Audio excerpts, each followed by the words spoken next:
very famous. I was once his supervisor, and I've dined out on that ever since. It's a largely ceremonial position of the first couple of years. And it was great fun. He used to be a wicked spin bowler, but I never saw him do it. That's a demonstration. And he's going to talk to us about something which I've come to hear because I think I might understand. And Samson does very hard sums. Not too very early. Samson Ramsey, FIA setting. Also, Samson is very local. He grew up in Golders Green, went to high school in Hendon, etc. Right. Thanks very much, Richard and Ramsey. So, as Richard mentioned, he was fortunate to be his student, and actually rather had the misfortune to be my student, so sort of lineage there. Yes, it's a pleasure to be here. It is indeed one of my old stamping grounds because I grew up around this part of London.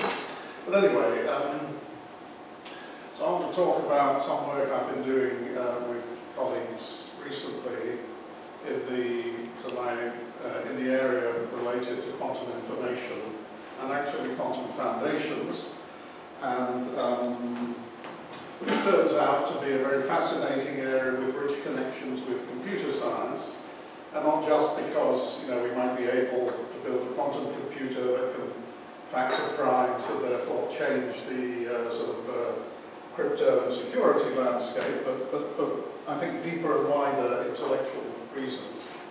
And I hope to suggest something of that in this talk, while remaining not assuming that you're already familiar with quantum computing or quantum mechanics. And this is a joint work with a number of colleagues at Oxford, Rudy Barbosa, Ko Kishida, Ray Lyle, and Shane Mansfield, and there are other people who've made important contributions that I'll mention later on. So the sort of general theme is what we could call contextual semantics. So if you look at why quantum mechanics seems to offer new possibilities, different possibilities for information processing compared with the classical model of computation that served us so well for the last decades, a number of decades now. So we have these phenomena which mean that quantum mechanics is what is usually called non-classical. It goes against the sort of intuitions that we've developed and were expressed in classical physics. And at the heart of a lot of these phenomena, of these features of this non-classical nature of quantum mechanics, are these phenomena of non-locality, contextuality, and closely associated idea of entanglement. So these play a central role in this rapidly developing field of quantum information, in showing how the use of quantum resources can go beyond the bounds of classical information processing. But also, they have profound consequences for our understanding of what the world is like. So they're interesting on many levels. In particular, we're going to focus on contextuality, which in a sense can be taken to include non-locality. So, by the way, how many people have heard of Bell's theorem in quantum mechanics? So quite a few, but not everyone. So this is, we'll sort of see a version, actually we'll prove for ourselves a little version of that quite soon. So this is usually taken to be to do with non-locality, but really the way we're looking at things, non-locality is a special case of this wider phenomenon of contextuality. And recently, there are some very interesting results which provide evidence for the view that contextuality is a necessary feature of the if we do use quantum computation, quantum information processing to go beyond what can be done with classical resources. So there's a recent Nature paper with the title "Contextuality Supplies the Magic for Quantum Computation," which is a bit of a pun because it's about magic states and so on. But then there's actually some other interesting work in that nature as well. And actually, the other point is that we're going to look at contextuality, once we sort of look at it in a suitably general way, we can find many instances of it that go beyond the quantum realm. I mean, if you think about it, the fact that meaning has to be taken in context is clearly pervasive in ordinary natural language communication, the way we think and so on. And if we can understand, starting from the quantum example where things are mathematically clear, some general structure of contextuality, this may be useful actually in a number of areas. So what is contextuality? I mean, we can sort of waffle about it for a while, as I have just been doing. But if I wanted to say the essence of where you get an interesting phenomenon in a nutshell, this would be my attempt to do so. It's where you have a family of data which is locally consistent but globally inconsistent. So when you look at, so it's data about some variables, let's say, and as you look at various bunches of these variables, everything looks kind of okay and harmless, but when you try and put it all together, there's a kind of obstacle and obstruction to doing so. And actually, this suggests a connection with logic, and we'll see there are interesting connections with logic. So here's a metaphor, an analogy, which is not that far from being precise, actually, to bear in mind, to understand this, or to have some intuition for this idea of data which is locally consistent but globally inconsistent. So you can imagine that we're looking at a building, we're sort of taking some pictures, and we're able to take pictures of various corners of the building, and each of those pictures, I mean, taken itself, it's an interesting kind of structure, vaguely sort of medieval or late medieval in appearance, and it sort of also looks consistent in the sense that if these are adjacent bits, the bits where they join on also look consistent. So you can imagine that these sort of different partial camera shots are like a bunch of variables that we can measure, which I've labelled here, sort of A and B and A prime and B prime. And the places where they abut each other is where we draw edges there between the measures. So this all kind of looks okay. Now let's suppose we try and put it all together into a global picture of this structure and try and make sense of it. So this would correspond to trying to sort of understand all the variables taken together. And when we do so, what we see is this structure here, which is a famous picture by Escher, which is the ever ascending or ever descending staircase, which is a kind of visual paradox. I mean, it looks reasonable, but if you look at it, then apparently people are always going up, or you prefer always going down. Doesn't really work in ordinary three-dimensional space. Interestingly, drawing this figure was suggested to Escher by Roger Penrose and his father as a kind of illustration or sort of visual paradox. And the mathematics, which was later further developed by Penrose, is definitely of a similar nature to what we'll be talking about. And actually one idea is to make the connection more precise, but it can certainly serve as a useful metaphor for what we're talking about. So, keeping that in mind, let's come to a sort of situation that hopefully we can relate to without any particular preconception of physics, in fact. So let's say that we have a couple of agents distributed at some points on the network or something like that, Alice and Bob. And Alice's setup is that she has two local bit registers. And what she can do is load one of these bit registers into a little processing unit, and therefore detect whether the value stored in the bit register is 0 or 1. And Bob can do similarly. And since we want to compare their results, we imagine them being sent to some common target, which then sort of collects Alice's observation together with Bob's observation. Okay, now we imagine that this could be repeated many times. And when it's repeated many times, we may get different outcomes. Even if we look at the same registers, Alice may see a different value between different rounds of this process, and Bob may see different values on different rounds of this process. What we can do is look at the sort of frequencies, collect statistics, and we can therefore build some kind of probabilistic model of this experience of the agents Alice and Bob. So what does a table like this show? Well, we're looking here at the choice of bit register. So Alice can choose register A1 or register A2, and assigned to look at, and Bob could choose register B1 or register B2. And what an entry in this table is saying, for example, this one, is on the occasions where Alice looks at register A1 and Bob looks at register B2, then 1/8 of the time, Alice sees a 0 and Bob sees a 1. So that's the sort of column giving the joint outcome.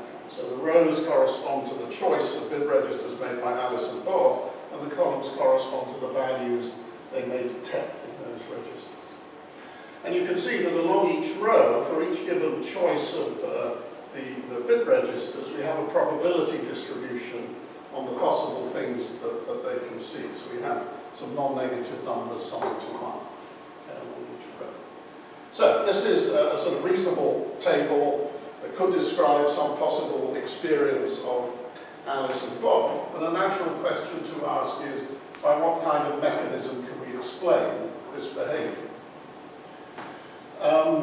So here is the most natural thing I would suggest that we could invoke to explain this behavior, something that we'll call a classical source. So what we imagine is that there's a mechanism here, the thing we're calling the source, and on each round this chooses a value, 0 or 1, to write into each of the registers that Alice has locally accessible and Bob has locally accessible. So whichever register Alice actually chooses to look at on that round, then that value that the source has written there will be revealed, and similarly for Bob.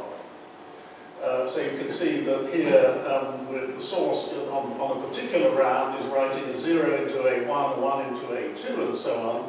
So if Alice chooses to look at A2, she will indeed see a 1, and similarly if Bob chooses to look at B1, he will indeed see a 0. And we can imagine that this source doesn't itself necessarily have to work in a deterministic fashion. The source may flip a coin to decide which values on each round to assign into the registers.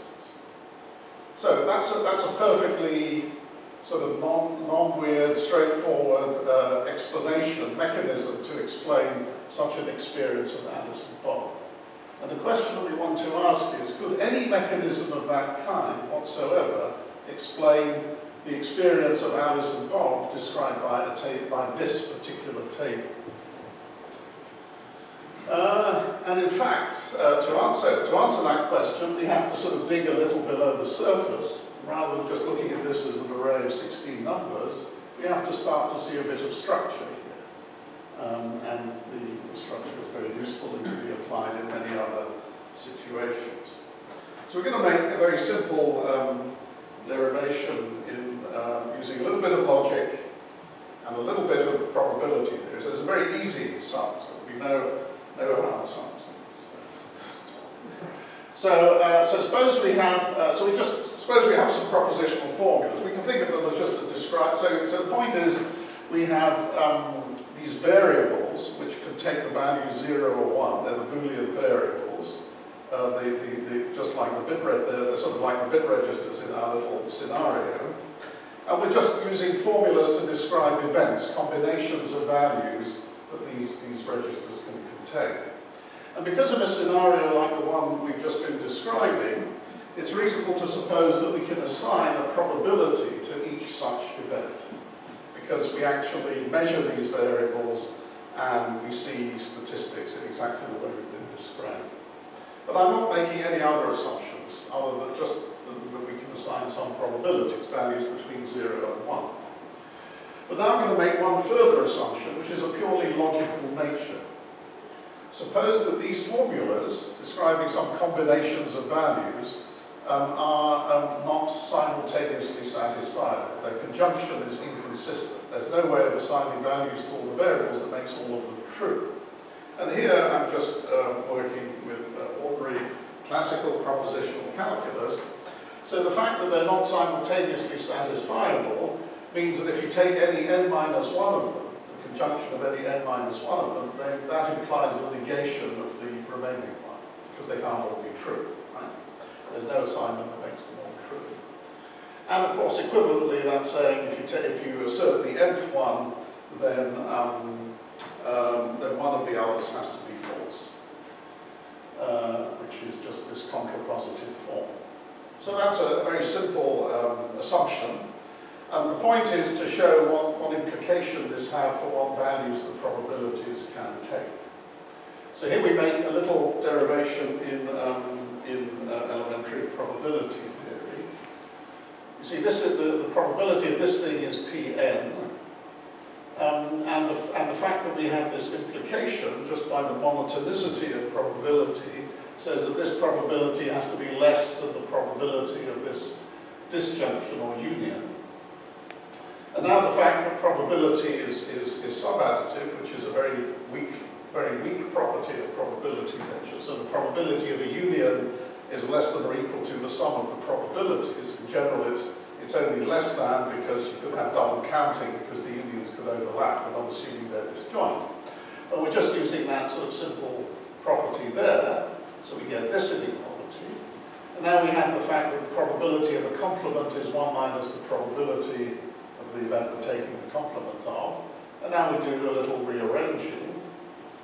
And what we end up with is this inequality, that the sum of the probabilities overall under this assumption must be less than or equal to n minus 1. N is just the number of formulas or events that we're considering. So this is actually a rather trivial derivation. We should be able to get our students to go through this kind of thing in the stage of their study. So is everyone happy with this derivation? Just basic propositional calculus and probability. Well, so you may wonder then, if it's all so simple, why have I even bothered to tell you this? Well, the answer is that we can bring it back to our question that we were asking about that probability table and apply it there to derive a surprising conclusion. Let's go back to that table we looked at earlier, and what I'm going to do is on each row, I'm going to pick out an event, which is certain combinations of values for the variables. And you see that on the first row, I'm picking out the event where either both the variables get the value 0, or both the values get the value 1. And that's described by the logical formula A1 if and only if B1, since A1 and B1 are the variables concerned on that row. So that it's true only when the two values get the same, the two variables get the same value. And exactly the same for the second row and the third row. Okay? So these are three formulas. And on the fourth row, I take the event corresponding to the situation where the two variables take opposite values. One takes 1 and the other takes 0, which is just the exclusive OR of the two variables.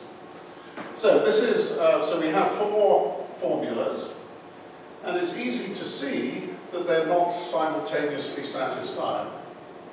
Globally, individually they all make perfectly good sense, but if you try and put them all together, then there's no way of satisfying.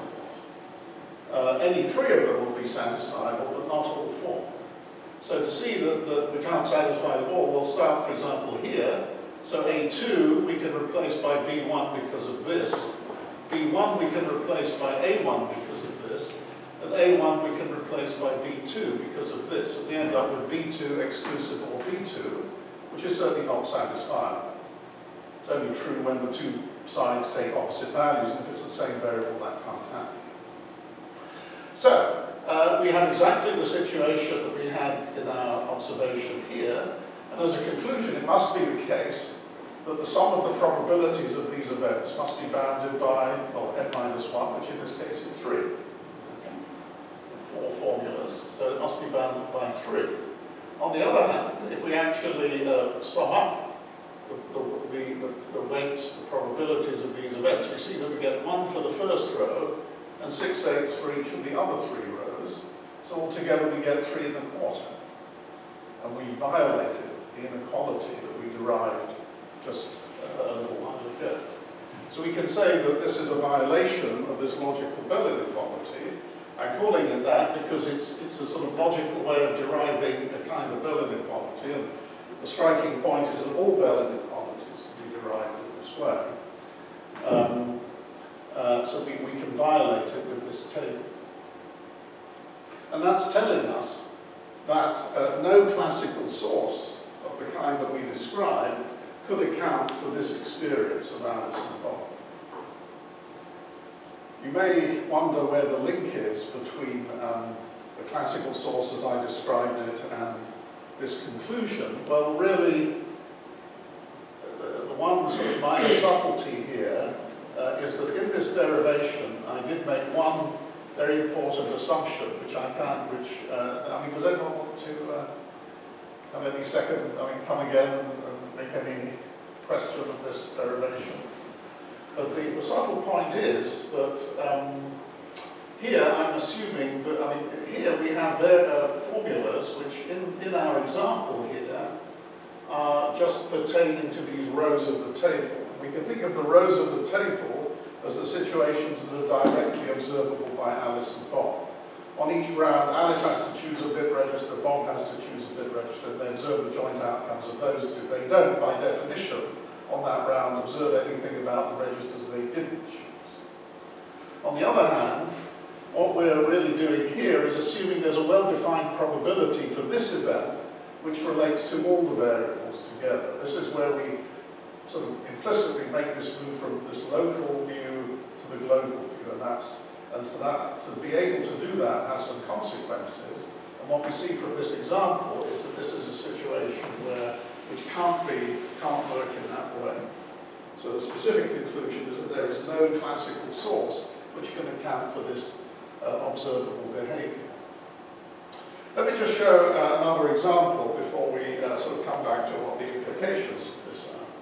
So this is another, what we just saw here is essentially a version of a fairly standard form of Bell's theorems. We've actually derived it in this way, and also get a glimpse of some general tools for doing this kind of thing. Now let's look at an argument that in a sense is a stronger version due to Lucian Hardy, so often called the Hardy paradox. It's not, well, is it a paradox? That's something else we can discuss, but it's apparently paradoxical. So the point I want to make here is that we can even argue in this kind of way without actually seeing the probabilities. So what we're seeing here is a table where we only have ones and zeros. And what 0 means is probability 0, in other words, can't happen. And what 1 means is probability greater than 0, which means can happen some of the time, or if you like, is possible. So formally, this is the support of the probability, of the probability distribution. So without writing down the actual probabilities, we're just giving the support. Of course, the support lives, as it were, in the world of logic, not of numbers. It's yes or no. It's propositional. Or it's sets. Now, what we're going to do again is play the same kind of game now and pick out events for each row of the table. So the event which just picks out this item here, which has a 1 in it, so something that is a possible event, is just going to be the conjunction of these two variables. And here we're taking everything but this event, so that's going to be the negation of this conjunction, and simply for that one, and applying to doing and tidying up with De Morgan's law, we get that this one here is everything but the case where both of these are false, so it can be described like this. So here we have 4 formulas again, and again we claim that these 4 formulas are not simultaneously satisfied. So this is again just an exercise in propositional calculus. From the first and the second, we can derive not B prime, and from the first and the third, we can derive not A prime, and from not A prime and not B prime, we get a contradiction with A prime and B prime. So they're not simultaneously satisfying.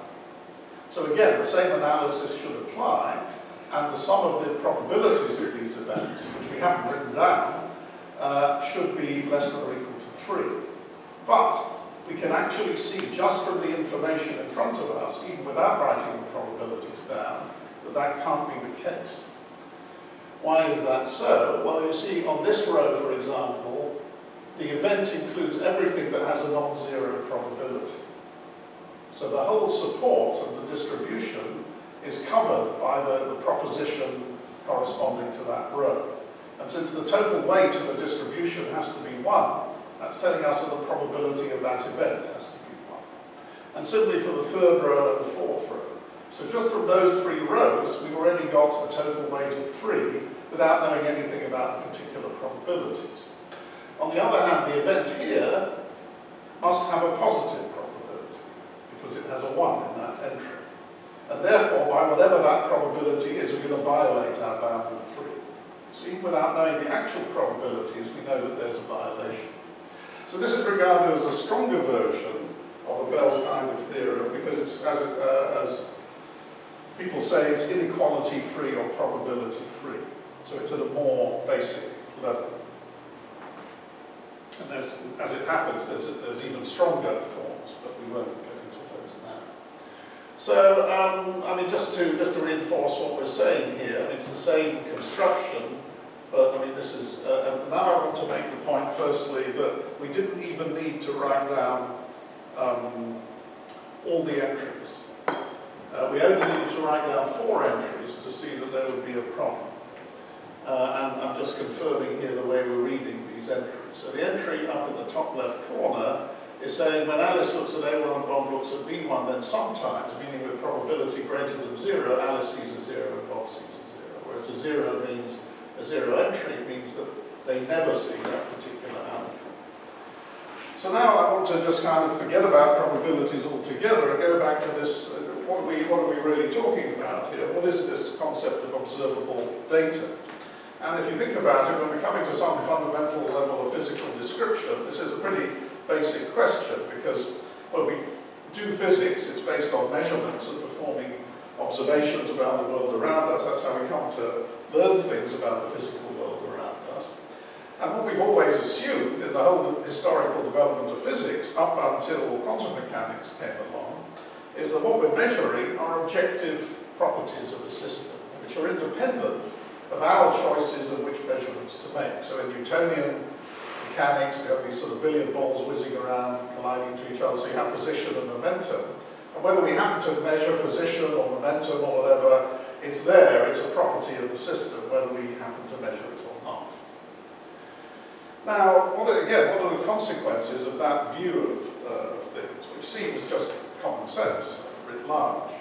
That's one of the examples of common sense writ large which have been questioned and in some sense, well, one could say, refuted, at least at a fundamental level, by developments in modern physics. So what it would mean is that for each possible state of the system, there's a function, which is traditionally called lambda in this literature, which for each measurement specifies an outcome independently of which other measurements may be performed. And this point of view is called non-contextuality. There's an objective value to all the observable quantities independent of the context of which other measurements are being performed. And it's actually equivalent to the assumption of a classical source. It needs a bit of work to show that, but it is. I mean, we're not saying that, the function lambda itself may be, which one it is, may be determined by some probability. There may be a probability distribution on these things, but what we're saying is we're sort of sampling from a distribution to get such lambda. So it's equivalent to a classical source. And the point is that this point of view is impossible to sustain in the light of our actual observations. So here is a more traditional physicsy way of looking at the sort of scenario that we described, actually perfectly isomorphically in a computer science kind of language. So here's the source, here's Alice and Bob doing the same kind of things, and a common target that are comparing the outcomes. The common target often isn't drawn, but implicitly you have to have there has to be a place where you can collate joint outcomes. Alice and Bob may be far apart from each other, anyway, let's not get into technicalities. The only difference between the physics version of the story and the computer science version of the story is that instead of talking about local bit registers and Alice choosing which local bit register to use, you talk about measurement settings. For example, which direction to measure spin in, or photon, or polarization for photon detection. So these are settings that you make in the lab, and it's those choices that then have outcomes, spin up or spin down, a click or a non-click on a detector. But logically the structure is isomorphic. So from this point of view, let's just revisit briefly this Hardy paradox and see what we can do with it. So from this point of view, in order to account for the one in the top corner here, there must be some lambda. By the way, it's interesting that This picture is more or less follows the Mermin, one of Mermin's classic descriptions of this kind of argument. And Mermin used the computer science term instruction set for these lambdas.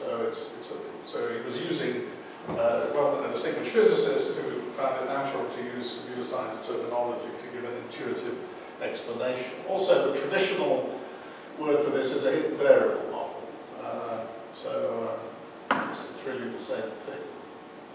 Now, the point is, to account for this one, well, there must be some lambda that possibility of seeing the 0 for A1 and 0 for B1 must come from.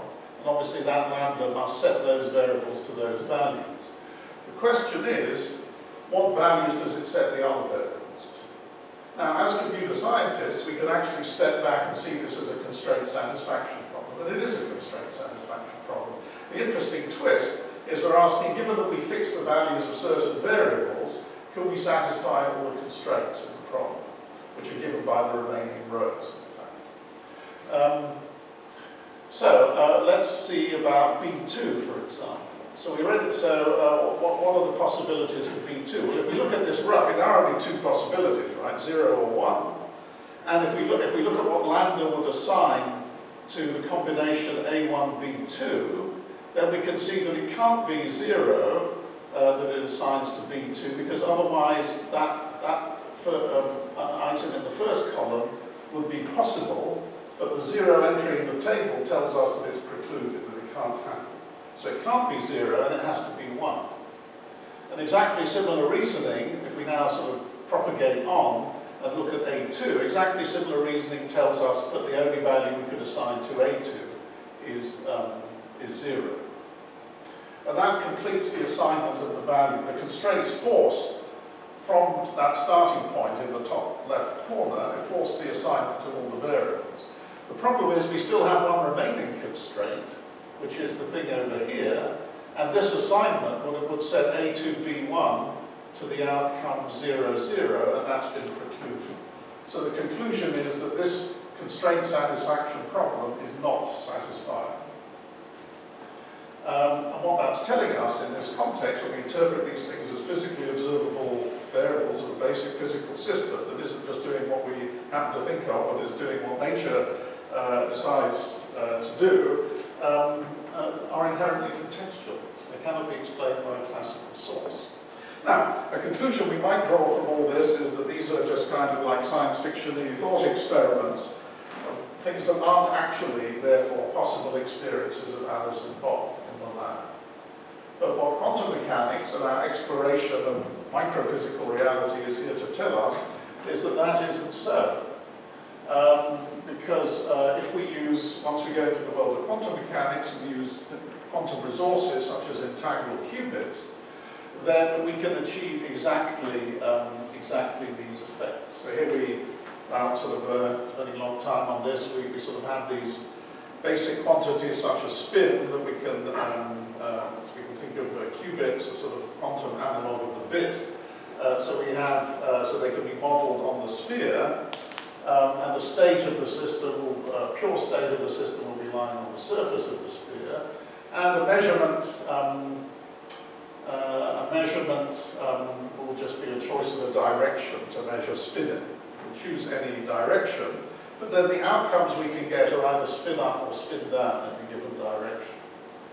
And this is comes from real things that are observed to happen. The classic Stern-Gerlach experiment where spin first came to the attention of physicists, where you have a beam of particles of atoms in that case sent through a magnetic beam getting deflected.